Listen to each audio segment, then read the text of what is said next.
عبداللہ صاحب پاکستان سے سوال کرتے ہیں کہ السلام علیکم۔ وعلیکم السلام ورحمۃ مولانا صاحب، جاوید غامدی صاحب کو کچھ لوگ فتنہ کہتے ہیں، ان کو منکر حدیث بھی کہتے ہیں۔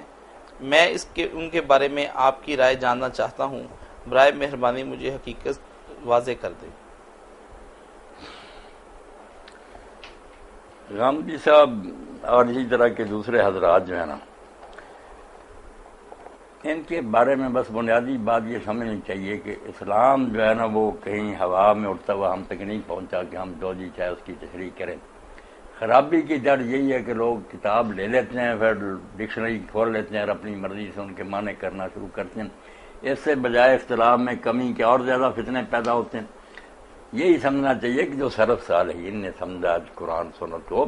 وہی اس کو لے کر ہم تک آئے، ان کی زبان تھی، ان سے زیادہ تقوی اور پرہیزگاری والا بھی کوئی پیدا نہیں ہوا۔ ہم نے ان کو ہر طرح امت نے پرکھ لیا کہ وہ ان سے زیادہ مخلص کوئی نہیں تھا۔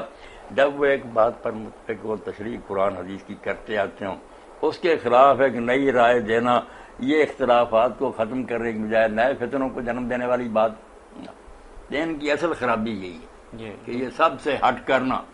ایک نئی بات ہی کہتے ہیں، جس کا مطلب یہ کہ اللہ رسول کو یار صاف بات کرنی ہی آئی، یا امت پوری بے ایمان تھی کہ 1400 سال تک اس کو نہیں، یا اللہ نہیں بات صحیح کر سکا، عربی صحیح نہیں بول سکا، مبین نہیں تھی واضح، یا لوگ سارے بدجانوں تھے۔ اگر یہ دونوں باتیں نہیں ہے بھی قرآن عربی مبین میں اور امت بھی بڑے بڑے نیک اور صالح ہیں، تو وہ جن باتوں کو سمجھتے آئے ان سے ہٹ کر اگر کہتا نہیں میرے سمجھ میں یہ بات آئی، تو دراصل کہتا کہ اللہ تعالیٰ نے یہ کتاب معمہ اتاری تھی، بجھارت تھی، کوئی کتاب ہدایت نہیں۔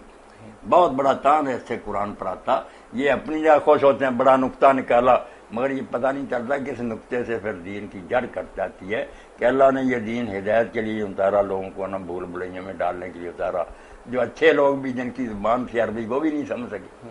تو یہ ایک ہی بات کافی ہے ان کی ساری تحقیقات کو جاننے کے لیے کہ اگر ان کے پاس سلف کے حوالے ہیں کہ نیک لوگ جو تھے